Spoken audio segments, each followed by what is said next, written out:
14번 문제를 보겠습니다. 이번 시간부터는 부동산 시장의 특성과 기능에 관한 문제입니다. 1번, 부동산 시장은 수요와 공급의 조절이 쉽지 않아 단기적으로 가격의 왜곡이 발생할 가능성이 높다. 14번에서는 옳은 지문을 고르기 문제 있는데 1번에서 이 왜곡이라는 단어와 단기라는 단어를 기억을 해야 되는데, 개론에서 단기는 수량의 변화가 없는 기간 이렇게 하자고 그랬어요. 그래서 수량의 변화가 없기 때문에 완전 비탄력이고, 그림으로 할 때는 수직이고, 그 다음에 유량과 저량으로 이야기할 때는 저량 분석이 된다, 이런 걸 기억을 합니다. 두 번째, 여기서 왜곡이라는 말은 본질에서 벗어나는 걸 왜곡이라고 하죠. 그러면 가격의 왜곡이라는 건, 가격의 본질은 가치죠. 그런데 이 가치라는 것을 돈으로 나타나는 것이 가격인데, 이때 가격과 가치가 달라지는 것을 가격의 왜곡이 있다, 이렇게 이야기를 합니다.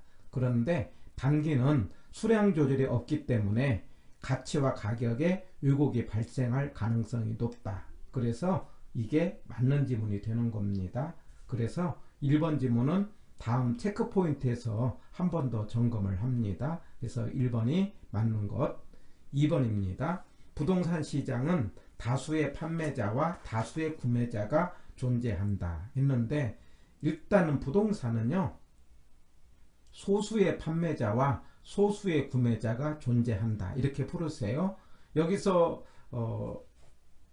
사고 파는 사람이 많다 하지 말고, 상대적으로 봐서 부동산이라는 것은 아무나 부동산을 사고 있는 것이 아니고, 유효 수요자만이 부동산을 살 수가 있죠. 유효 수요라는 건 살 의사와 능력이 있기 때문에, 그래서 수요자도 소수다, 그 다음에 공급자도 한정된 사람이다 해가지고 부동산은 다수라고 하지 말고 소수라고 한다, 이렇게 문제를 풀습니다. 그래서 2번은 틀린 지문입니다.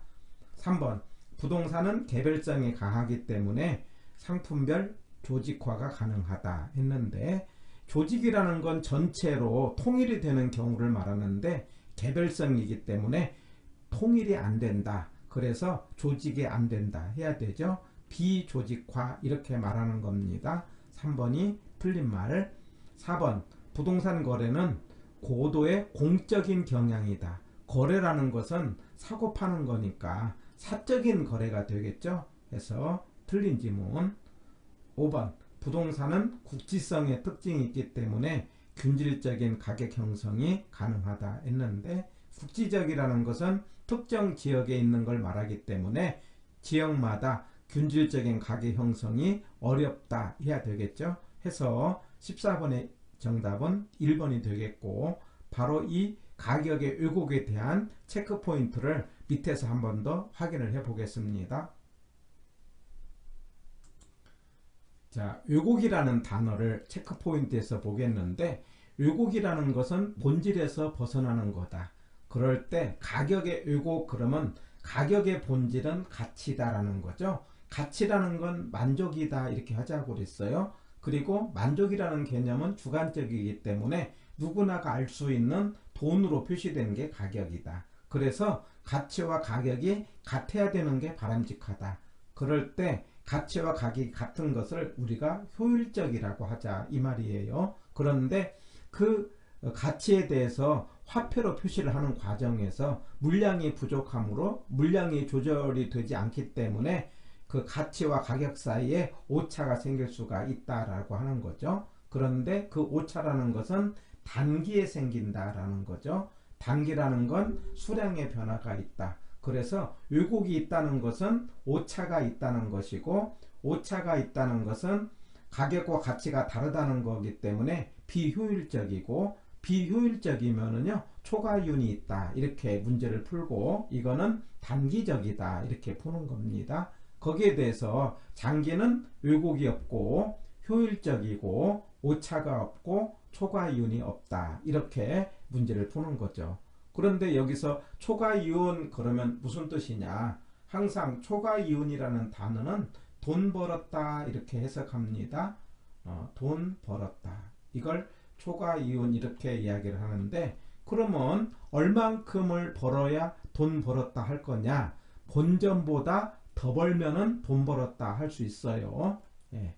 그러면 여기서 본전의 개념은 뭐냐라고 한다면 정상이윤이죠. 그래서 정상이윤 그러면 본전, 그리고 본전이라는 것은 얼만큼이냐? 기회비용이 같다. 기회비용 그러면 포기한 비용 그럽니다. 그래서 어디에 가더라도 뭐냐면 비슷한 똑같게 벌었다라고 할 때는 본전이다 개념이고, 본전이다라는 개념은 초과이윤이 없다. 그래서 정상이윤, 기회비용이 같다, 초과이윤이 없다, 이런 개념으로 같은 말로 이렇게 풀어갑니다. 그런데 장기적으로는 초과이윤이 없다. 이렇게 문제를 풀어가는 겁니다. 15번 문제입니다. 부동산 시장의 특성인데 1. 부동산은 개별성의 특징 때문에 일반 재화에 비해 대체성이 낮다. 다르기 때문에 바꿀 수가 없다. 이렇게 말할 수 있는 거죠. 그러면 1번은 맞는 지문. 2번. 부동산의 개별성이라는 특성에도 불구하고 자원 배분의 기능을 수행한다. 물론 이제 약간 차이는 있지만 부동산이라는 것의 시장의 역할 중에 하나가 부동산을 나눠 쓰는 역할을 하기 때문에 자원 배분의 기능을 수행한다. 이렇게 말할 수 있습니다.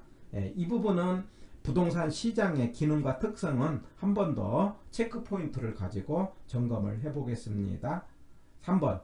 부동산은 공급 곡선의 기울기는 단기보다 장기에 더 완만하다 했는데, 우리 단기 그러면 수량의 변화가 없는 기간이고 완전 비탄력이고, 그러나 비탄력까지는 봐주자고 그랬죠. 그리고 그림으로는 뭐라고 합니까? 급하다, 수직이다 이렇게 말할 수 있어요. 장기는 수량의 변화가 있는 기관이고 탄력적이고, 그 다음에 그림으로는 완만하다 이렇게 말할 수 있죠. 고로 3번도 맞는 말. 4번. 아파트 가격이 상승하는 경우 대체재인 오피스텔 가격은 하락한다. 자, 이 대체재 문제가 나오면은 제가 세 가지 기억하자고 하는 게 있죠. 가수는 플러스, 그 다음에 수수는 마이너스, 가공은 마이너스, 이렇게 푸는 겁니다. 이 세 개를 기억하신 다음에 여기서는 가격이 나왔죠. 아파트 가격의 상승이에요. 그러면 여기는 가수는 플러스라고 풀어야 되죠. 여길 때 대체재는 물건이 다를 때니까 A의 가격과 B의 수요를 말하는 겁니다. 플러스는 같은 방향이니까 가격의 상승은 결과적으로 오피스텔의 수요의 증가를 가져오는 거죠. 수요의 증가는 결과적으로 가격의 상승을 가져오는 겁니다. 그런데 하락이기 때문에 틀린 지문이 되겠습니다. 시험 문제 나올 때 대체재 그러면 가수는 플러스, 수수는 마이너스, 가공은 마이너스, 이렇게 세 가지 경우수를 가지고 문제를 풀면 거의 해결이 되는 겁니다. 4번은 틀린 지문. 5번. 부동산 시장의 기능 중 하나가 지대 지불 능력에 따라 토지 이용의 유형을 결정한다. 이거는 나중에 또 이야기를 하겠는데, 그래서 땅값이 비쌀 때는 고지가는 어떻게 집약적으로, 그 다음에 저지가는 뭡니까? 조방적으로 땅의 이용을 결정하죠. 그래서 집약적이라는 건 고층화, 그 다음에 조방적이라는 건 경작, 이렇게 이해를 하는 겁니다. 그렇기 때문에 땅의 지불 능력에 따라 토지 이용 유형을 결정한다. 그러면 맞는 지문. 그래서 15번에 틀린 지문은 4번이었습니다. 이 4번을 가지고 체크 포인트로 부동산 시장의 기능과 특성에 관한 걸 한 번 더 점검을 해봅니다. 부동산 시장의 기능과 특성은 일단은 특성을 중심으로 체크를 하되, 대개 시장이라는 것은 개별성이 있기 때문에 다 B자가 들어갑니다. 비표준화, 비조직, 비공개, 비조절, 무언가 잘 안된다, 이런 B자가 들어가는 건 다 특성으로 보고, 왜 B자가 들어가느냐 라고 한다면 부동산은 개별성 때문에 다 물건이 다르기 때문에 이렇게 표준화가 안 된다, 조직이 안 된다, 공개가 안 된다, 조절이 안 된다, 이렇게 특성을 기억을 합니다. 그리고 하나 이제 부동산은 국지적이죠. 부동산은 움직이지 않기 때문에 그 부동산이 있는 곳에서만 일어나는 걸 국지적이라고 합니다. 그래서 국지적이면서 B자가 들어가는 게 특성이다. 그리고 B자가 나오는 것은 개별성 때문에 이렇다. 이렇게 기억을 하고, 기능이라는 건 하는 역할이기 때문에, 원래 시장이라는 것은요, 물건을 나누는 역할을 하죠. 배분입니다. 그런데 어떻게 나누냐면은 돈하고 물건하고 바꾸니까 교환을 하고요. 그러는 과정에 물건 가격이 만들어지고, 그 다음에 정보가 제공되고 질이 조절된다, 이렇게 말할 수 있어요. 그래서 시장의 기능과 특성에서는 B자가 들어가는 말, 그 다음 나쁜 의미가 있으면 특성이라고 하고, 좋은 의미가 있으면 기능이라고 생각을 하시면 되겠고요. 하나 조심을 요할 것은요, 여기서 거래의 비공개, 여기서 거래 비공개 아니면 정보의 비공개, 이런 B자가 들어가는 특성으로 풀고, 그런데 정보의 제공 이런 것들은 시장의 기능으로 봐야 되겠죠. 바로 이런 점 다시요. 거래 비공개, 정보의 비공개, 이런 B자가 들어가는 건 뭘로 푼다? 특성으로. 그런데 정보 제공 이런 말이 나오면 시장 기능으로 문제를 풀자, 이런 말이고요. 그 다음에 또 하나 조심할 것은 소득의 재분배. 이 소득의 재분배는요, 소득을 다시 분배한다, 이런 뜻이에요. 이거는 부자 것을 뺏어다가 서민 준다, 이런 뜻이에요. 다시 소득의 재분배는 부자 것을 뺏어다가 서민 준 거다. 이거는 정책에서 하는 거죠. 그래서 정부가 하는 겁니다. 이거는 누진세라든가 기타의 역할을 통해서 재분배를 하기 때문에 시장 기능이 아니다, 이렇게 기억을 하는 겁니다. 해서 시장의 기능과 특성을 구분을 하고, 그 다음에 부동산학 개론을 하다 보면은 B자가 나온 단어가 있어요. 그래서 제가 이걸 BC 형제다 해갖고 제가 묶어봤는데, 첫 번째 공공재라는 게 있습니다. 그래서 공공재는 공공이 쓰는 재화기 때문에 공짜로 쓰는 물건을 공공재라고 하고, 예를 들면은 일기예보 같은 것이 공공재 성격인데, 여기는 비배제성, 비경합성. 그래서 무임승차, 공짜로 쓰는 무임으로 돈을 안 내고 차를 타는 사람한테 배제를 못한다 라고 하는 거. 그 다음에 경합관계가 아니다, 경쟁관계가 아니다. 이 두 가지의 특성이 있는 것은 공공재라는 것. 나중에 기억할 때 배경 이렇게 기억을 해보세요. 배경. 그래서 배경, 배제성과 경합성은 공공재에서 나오는 단어고요. 그 다음에 비소구성, 이런 단어가 나오는데, 이 소구라는 것은 금융에서 담보물을 가지고 그 대출을 해줬고, 그 대출을 해주는 과정에서 담보를 잡고 대출을 해주는데, 그 담보물에서 다 자기가 대출하는 것을 못 받아줄 때, 그럴 때 그 빌려준 사람한테 부족분을 달라고 요구하는 걸 소구라고 하는데, 비소구 그러면은 그 부족분에 대해서 빌려간 사람한테 요구를 못한다 라고 하는 것을 비소구라고 하는 겁니다. 비소구가 뭐냐 묻지는 않는데, 알아야 될 것은 두 가지가 비소구다 해가지고 신탁금융, PF 해서 제가 신피 이렇게 이야기합니다. 앞으로 문제 풀 때 비소구 그러면 두 개 꼭 기억합니다. 시험에 잘 나와요. 신탁금융과 PF다. 신탁금융은 나중에 이야기를 하겠는데, 펀드 통장 맡기고 돈 빌리는 거, 우리가 수익증권을 담보로 대출을 받는 것을 신탁금융이라고 하고, PF는 프로젝트 파이낸싱이라 해서 프로젝트 사업을 담보로 돈을 빌리는 걸 말하는데, 이 신피는 비소구다, 이렇게 기억을 하고요. 그 다음에 정보의 비대칭. 그러는데 정보가 한쪽은 많이 알고 한쪽은 적게 아는 걸 비대칭이라고 하는데, 여기는 정보가 적은 쪽에서 잘못된 선택을 하는 걸 역선택이라는 게 있고요. 정보가 많은 쪽에서 이제 다른 사람한테 피해를 주는 걸 도덕적 해이라고 합니다. 도덕적으로 문제가 있다. 그래서 역선택이라든가 도덕적 해이는 정보의 비대칭에서 나온 말이다. 이렇게 비교를 하고요. 그리고 정보의 비대칭은 역선택이라든가 도덕적 해이는 다음에 정책에서 시장의 실패와 관련된 용어입니다. 그 다음에 비가역적 그러면 원상 회복이 안 된다 이런 뜻이죠.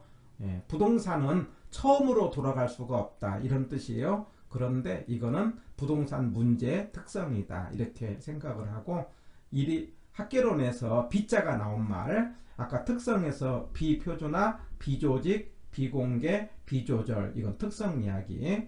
공공재는 비배제성과 비경합성, 그 다음에 신탁금융, PF, 신피는 비소구, 정보의 비대칭은 역선택과 잘못된 선택, 도덕적 해이, 이런 건 정보의 비대칭. 그 다음 비가역적은 별로 잘 안 나오는데 원상회복이 안 된다 이런 식으로 해서 B자의 단어를 한 번 더 복습을 해봅니다. 16번 문제를 보죠. 부동산은 동질적인 아파트라 하더라도 아파트가 입지한 시장 지역이 달라지면 서로 다른 가격이 형성될 수 있다. 이거 맞는 지문이죠? 예, 지역에 따라 가격이 달라진다. 2번, 부동산 공급에는 상당한 시간이 소요되기 때문에 단기적으로 가격의 왜곡, 그러면 맞죠? 그래서 가격의 왜곡은 어느 때 생긴다? 단기에 왜곡이 있다. 그러나 장기는 왜곡이 없다. 이렇게 푸는 거죠. 3번, 부동산 시장은 소유권을 할당하고 공간을 배분하는 기능. 공간 배분, 가격 창조, 정보 제공, 이런 것들은 시장의 기능에 해당되는 거죠. B자가 들어가는 건 시장의 특성 해서 3번은 맞는 말. 4번, 부동산 시장은 지대 지불 능력에 따라 토지 유형 결정, 그럼 맞죠? 그래서 고지가는 집약적, 그 다음에 저지가는 조방적, 이렇게 풀자고 그랬어요. 그 다음에 5번, 국지적으로 인해 동일한 가격이 형성된다 했는데, 국지적이라는 것은 그 지역에만 그 부동성 때문에 그 지역에 따라서 가격이 달라진다 이렇게 말할 수 있죠. 그래서 정답은 5번. 17번 문제입니다. 부동산 시장은 경제적, 사회적, 행정적 변화에 따라 영향을 받는다. 그래서 수요 공급도 그 지역의 특성에 영향을 받는다. 이렇게 말할 수 있죠. 바로 이 세 가지를 우리가 이제 지난번에 위치의 가변성이다 또는 형성 요인이다 이렇게 말하면서 나중에 평가에서 일찍에 이렇게 이야기해요. 일반적, 지역적, 개별. 그래서 경제, 사회, 행정을 우리는 일반적 요인이고, 이거는 맞는 지문이 되는 겁니다. 2번, 부동산 시장에서는 단기적으로 가격의 왜곡, 아까 가격의 왜곡은 단기에 있다. 그러나 장기는 왜곡이 없다. 이렇게 문제를 푸는 거죠. 왜곡이 있다는 것은 오차가 있다는 거고, 그 다음에 비효율적이고 초과이윤이 있고 단기에만 있다. 이렇게 푸는 거죠. 장기는 왜곡이 없고 효율적이고 초과이윤이 없고 오차가 없다. 이렇게 푸는 겁니다. 3번, 부동산 시장은 거래의 비공개로 인해서 불합리한 가격이 형성된다. 여기까지는 맞죠. 그래서 부동산은 개별성 때문에 거래가 뭐가 된다고요? 공개를 하지 않는다. 정보가 제공되지 않는다. 이렇게 하자고 그랬죠. 이거는 비가역성이 아니고 뭐라고 한다? 개별성이라고 하자고 그랬죠. 부동산은 다 다르기 때문에 물건을 공개하지 않는다. 이렇게 해야 되겠죠. 3번이 틀린 지문. 정답은 3번. 4번, 부동산 시장은 외부 효과에 의해 시장의 실패가 발생할 수 있다. 여기서 시장의 실패 그러면 효율적 배분이 아닌 것 이렇게 이야기하고요. 그러면서 효율적 배분이 아닌 것, 효율적이라는 것은 아까 내는 가격과 얻는 가치가 달라지는 걸 말하는데, 이게 시장의 실패라고 하고, 이거는 정책에서 제가 이야기를 하겠는데 5가지로 우선 기억을 합니다. 제가 불, 공, 정, 외, 규 이렇게 기억을 합니다. 불안전시장, 공고공제, 정보의 비대칭, 외부 효과, 규모의 경제, 이런 것들이 원인이 돼서 불은 뭐라고 한다? 불완전시장. 공, 공공재. 정, 정보의 비대칭. 외, 외부효과. 규, 규모의 경제. 이런 것들은 시장의 실패다 이렇게 기억을 하는 겁니다. 그래서 4번은 맞는 것. 5번 부동산에서는 매도인의 제한가격과 매수인의 제한가격에 접점해서 가격이 형성된다. 그러면 맞습니다. 여기서 하나 아실 것은 우리가 흥정을 할 때 매도인은 뭐라고 하는 거니 이 밑에는 못 팔아 이렇게 제시를 합니다. 그렇기 때문에 매도인의 제한가격은 매도인의 입장에서 최소 가격이죠. 이 밑에는 못 팔아 이런 개념입니다. 그리고 매수인의 제한 가격은 사는 사람의 입장에서는 이 이상은 못 줘 이런 개념이기 때문에 매수인의 입장에서 최대 가격이다. 그러면 가격의 형성이라는 건 매도인의 최소 가격과 그 다음에 매수인의 최대 가격에서 접점이 이루어진다. 이렇게 말할 수 있는 거죠. 5번도 맞는 것 해서 17번의 정답은 3번 이렇게 하고요. 여기 17번까지 보면서 부동산 시장의 기능과 특성에 관련된 문제를 정리했습니다.